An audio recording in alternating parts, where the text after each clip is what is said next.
Jen and Jamie on a Thursday. Hey there, everybody.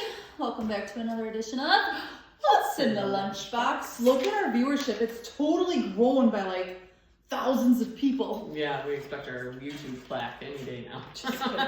We did not, however, get a sponsorship in peanut butter M&Ms in the last Still waiting. M&Ms. You know, all these influencers, maybe we need to get on our social, because all these influencers I've been watching and following, they get free boxes of stuff all the time. Yeah, we just want a bag of peanut butter M&Ms like once a month. Fair. Once a week. It's not too much to ask. No, because once a week we won't know. That will way too many calories to intake. But okay, once a month. We'll set up for once a month. Anyways. All right.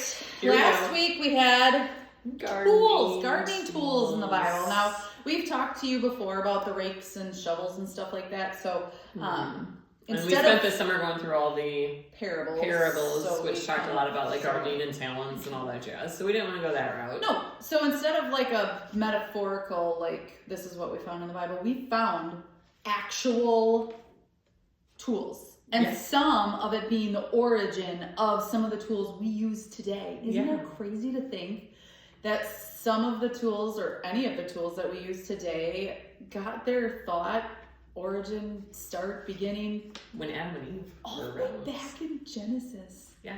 So what I'm about to read to you stems from like the whole list of people being born from Cain and Abel, and this person had that son, and this person had that son, and this person had that son. Shout out to Pat. This is genealogy, man. Here we go. So we know, while you're flipping, we know that because of sin, because of the fall of man, that we have to work the ground. That was part of our punishment from sin. God created this perfect paradise for us to live in. Things in our mind just magically happened. There was no weeds. The food just grew. You didn't have to like work for it or anything like that. Well, with the fall, part of our punishment is that now we have to work the land. And so we need things to be able to pull out weeds. We need things to plow the fields. We need things to cultivate the ground. And that's where this all comes in. So our first tools. Woo! So we're going all the way back to Genesis chapter 4, starting with 22. Zillah also had a son, Tubal-Cain, who forged all kinds of tools out of bronze and iron. So if you look in the footnote, those of you who have either the NIV Bible or a Bible that has a study Bible, if you go down to 4:22, it says tools, and then explains what those tools are.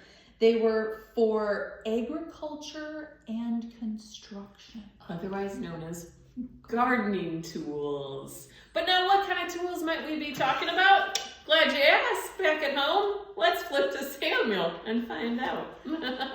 Yes, Jamie, you too in 1 Samuel chapter 13. Starting with verse 21, can find some of the specific gardening tools used in the Bible.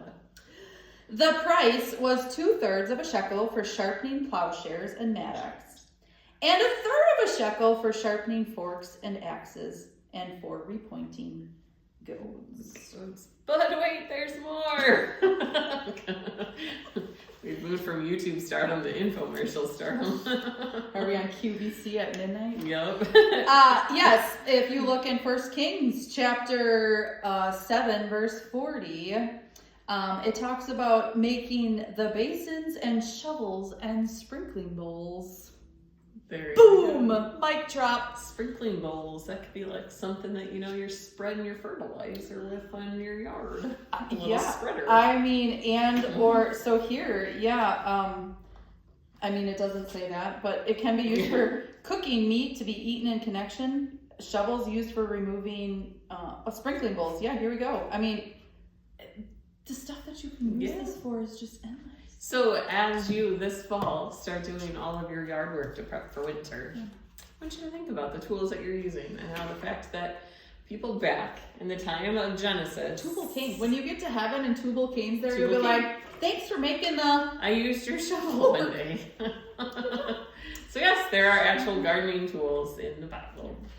Speaking of gardening tools, if you happen to be someone that has gardening tools in your garage, and you'd love to use those gardening tools to come over to church to cultivate some land and pick some weeds and, you know, have fun hanging out with us and doing yard work, please let us know, because we have a lot of it. We would love to have some help pulling some weeds. So.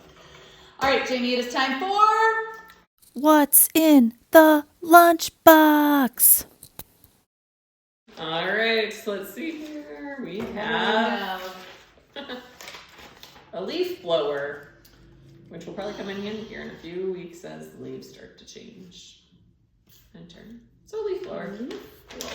Join us next week. We're not going to give away any hints because we don't know. we don't know what we're going to do, and we don't want to spoil it. We don't want to spoil it, but we are going to go back to the office, think this over, and eat some peanut butter M&Ms. So Yes. make Call sure, us. make sure you tune in next week for Jen and Jamie on a Thursday.